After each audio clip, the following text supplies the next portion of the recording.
Howdy, Gwen. Right on time. Actually, you're a few minutes early. How'd you get here so fast? You used the Omnitrix, didn't you? Maybe.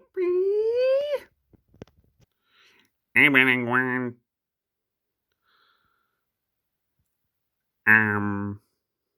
Wow. Your house is really decorative for movie marathons, Gwen. Oh, thanks, Sonic.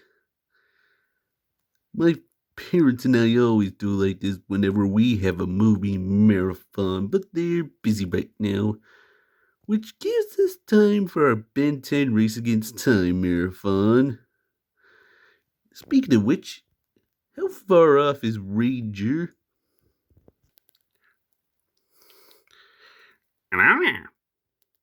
General Kenobi. Yes, Ben, I was quoting Obi-Wan Kenobi. Yep. So, how are we for time? Actually, we're pretty good, so we can start our movie marathon. Now, where's Ben 10 Race Against Time? Oh, up on the top shelf, where accelerate put it before I turned back. You're sometimes annoying, you know that? I know. 1 hour later. And thus got through a marathon in the first live-action Ben 10 movie, which Alien Swarm follows. Ben 10 Race Against Time. This movie never gets old. You're darn right it doesn't. We should put on a marathon of both live-action Ben 10 movies as well as Sonic the Hedgehog and Sonic the Hedgehog 2 one time. Sounds good to me, boy. So, shall we start that review now? You know it. The movie starts in Bellwood, which we know, Ben's hometown. And the sign is melted, and Ian, played by Christian Anholt, is attacking Bellwood, but then Ben comes in as Heat Blast. And there's a motivational hero speech, which results in nearly burning half the town when the sheriff comes in. Ian's body's coming out of nowhere, and then I get some awesome heat blast action, and I eventually turn Ian into a fireworks display. And it was almost too easy. Until then, I time out. After you burned half the town. Well, considering how long it takes for you and Grandpa Max to get ready, you know I can't wait. Besides, you two are slowpokes when it comes to hero work. But Max tells Ben that he should have waited, and he and the Omnitrix are done for the night, and they'd have to get home. Either way, Ben at school the next day. And then we get an awesome opening credit sequence, which is a rock music version of the original series' theme. Meanwhile, the next morning, Ben is riding on his bicycle to school. And he notices a sign that says Bellwood Plumbing. And then, right upon arriving at school, yes, Ben, who's played by Graham Phillips, who also plays Harry Heal the World Osborn, mainly in Spider-Man 2. And Gwen is played by Haley Ram, along with Max, who's played by Lee Jake majors.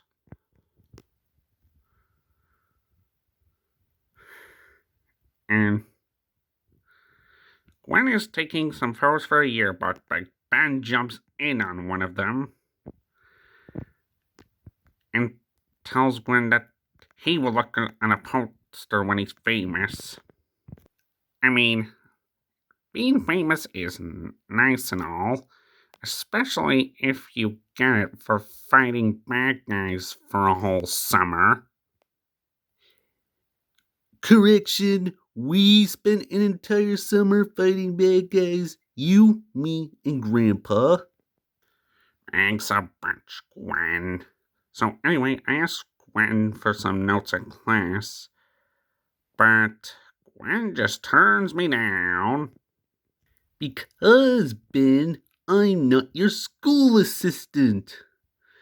And by the way, those aliens you turn into can't help you at school, so bet you do your own work instead of expecting me to do it for you. Well, turns out I didn't need Gwen's stupid notes. I had the school covered. Or so I thought. I got a D on my exam. Meaner dodgeball. I was the first to be eliminated. And worse, there was gum inside my locker. The culprits are JT and Cash. Ben's school bullies. Other than Kevin, who's my actual life bully, who tries picking on me every now and again. I don't. Kevin was not in this movie. He was an alien swarm. Every time JT makes a comeback, Cash tells JT to can it with a little can it, JT. But then Ben takes the ball of gum and accidentally hits the principal instead and gets detention. No biggie, it was just gum. But what's weird in this movie is that my parents actually expect me to call them by their first name instead of mom and dad. That's weird.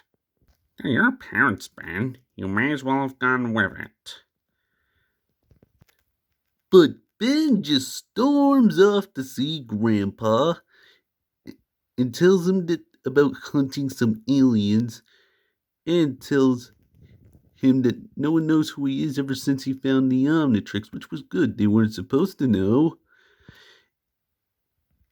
And Grandpa Max asks Ben to jump in with both feet and be a kid again, which was his duty as a hero and a kid, and to make an effort. Boring! However, Ian has survived and seems like he's been stalking Ben and his trying to help his people find a way to Earth. But then Ben offers to be in the talent show. But however, Gwen steps in and tells Ben that he's her assistant, which gets them both in the talent show. But then I go to Miss Dalton's shop for something that isn't vegetarian, and I got a strawberry smoothie. Bellwood can be so boring. Why do I even live there? 18 Cash and the Bellwood Sassies come back to make even more fun of Ben, which makes him upset after looking at a newspaper with Wilma in it. And then Ben does something really stupid. Misused the Omnitrix just to get even with JT and Cash and the Bellwood Sassies. And he tries getting forearms, but luckily he didn't. He got gray matter instead.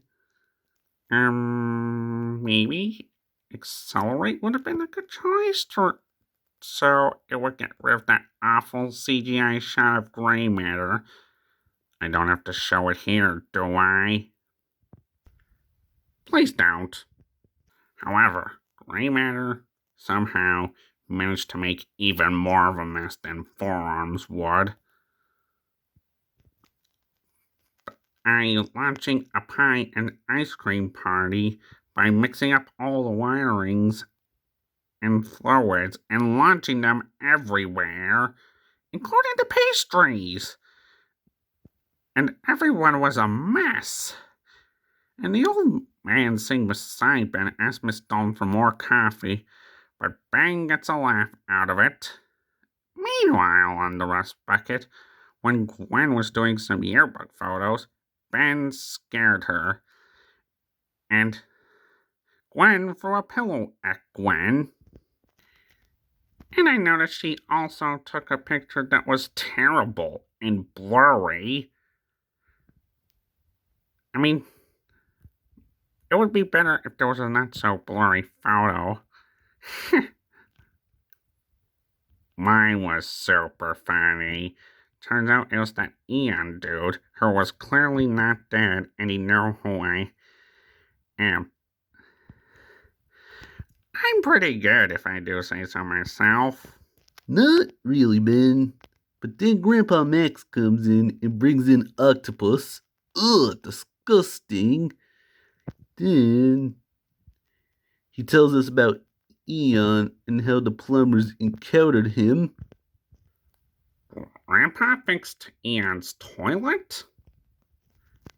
Ben, not those plumbers, the other plumbers, you know, on Aliens in the series. And I keep forgetting to ask our Dimensions Grandpa Max if he's a plumber, because I haven't found out yet. But then it's time for a little road trip, where Ben puts on his white and black shirt he wore for the original series. And you wore that lime green and black shirt a while, Ben. You don't wash it, do you? Are you kidding? This is my lucky shirt. Why would I do that? And Max accesses the gate for a remote, which is at the chem lab, which the plumbers used to contain Eon, and there was smoke coming out. And the cryogenic generator was broken. And they had to find Constantine Jacobs, who was the plumber in charge of Eon, but he's been de-aged by Eon. Turns out he was still alive, and Eon knew about Ben, and they had to find the hardware store, which Ben thinks is not suspicious, and was surrounded by traps and a super secret location, but turns out it was Miller's hardware. Oh, you have got to be kidding me. Thanks a lot, Grandpa Max. But then they flick the Nintendo Switch clockwise, and they flush, and an elevator pops in out of nowhere. Kinda similar from what we went through before Ben came along with Mephisto Dark. And of course you, Gwen. The elevator goes down a very slow speed, which makes it easily the slowest elevator in the world. And if you've gone any further, Grandpa Max would have started eating cricket antenna. Yuck! And then the Bellwood Plumbing is actually the icon of the plumbers for centuries, as it's in the base, and Ben's seen it all over Bellwood. And they met a few plumbers, which actually were the principal, Miss Dalton, Mr. Hawkins, the postman, and Fire Chief Wellington. I was surprised to see the principal. He gave Ben detention because he didn't want to blow his cover, and it was confusing. And Max asked the plumbers to take him to the hands of Armageddon, which is a doomsday machine capable of opening a gateway into dimensions. But they couldn't destroy it because the hands have a way of deflecting people. Piece of cake for me. Eon wouldn't know what was coming. Neither did you. The principal has trouble unlocking the case with the weapons inside, but Miss Dolan just isn't having it. and she breaks it open, and I have to go ugh, Ben has to go alien. Sorry, Ben. You would have kept going if you had found the Omnitrix on summer vacation, Gwen. So anyway, I tried to activate the Omnitrix, but it just glows purple, and when Eon grabs me, it stops working, and I have no choice but to ride a bike to outrun him, and then he's remote controlling a car, and then Eon tells me about his people, and he needs the Omnitrix to do so. It turns out the same old man sitting beside me in the cafe is also a plumber, so I had to go home.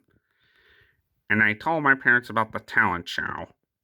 So, Grandpa Max goes to visit Ben, and the plumbers are worried that Eon might need the Omnitrix to activate the hands of Armageddon, and they had to get him away from Bellwood for his own safety. But Ben insists on staying to fight Eon. But Grandpa instructs a babysitter, which is super necessary. And later the next day at school, Ben is not having a good day, and Grandpa had half the plumbers in town watching, so we had time to practice for the talent show. And Ben got to do some assistant stuff. Girls are assistants, Gwen. Not always, Ben. Sometimes boys can be assistants too.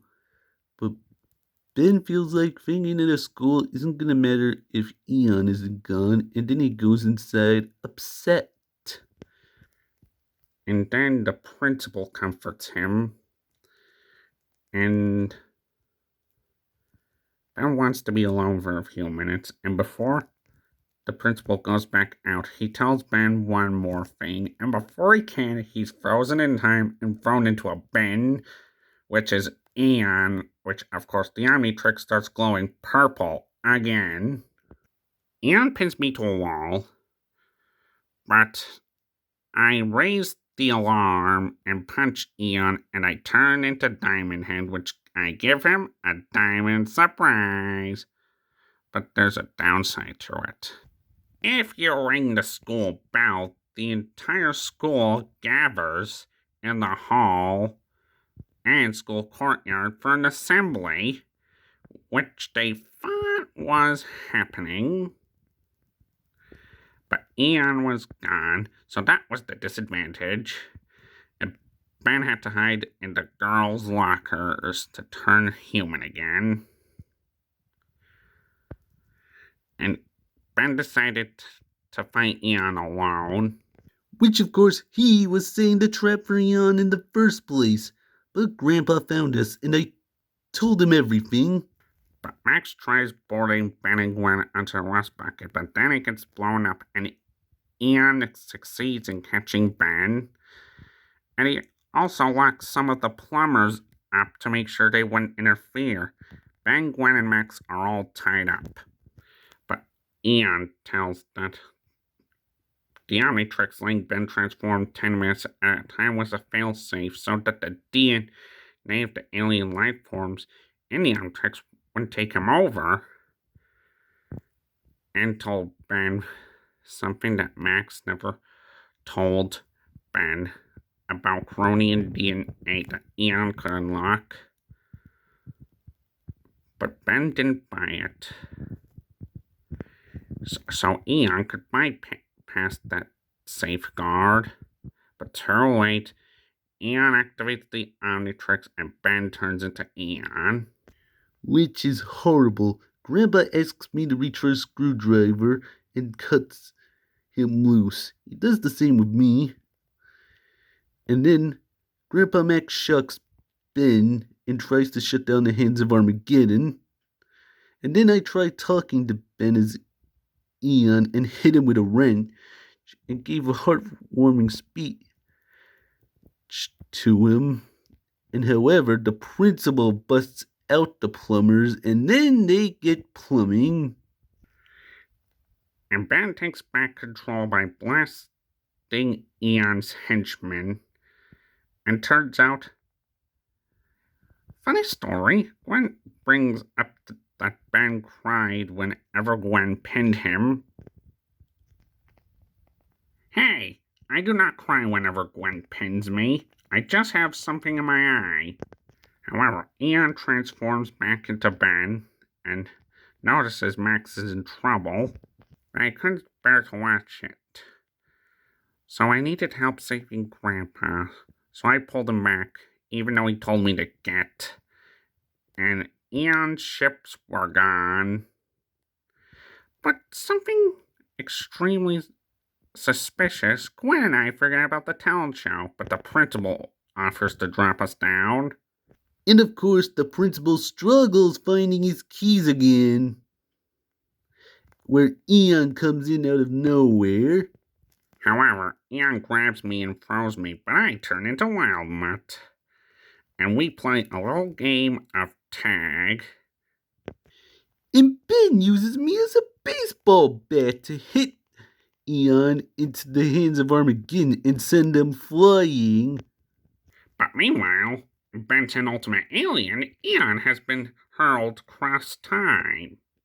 And Gwen and I are just in time for the talent show, and I turn human as Gwen uses as a magic act to cover a blanket over me. And my parents were amazed.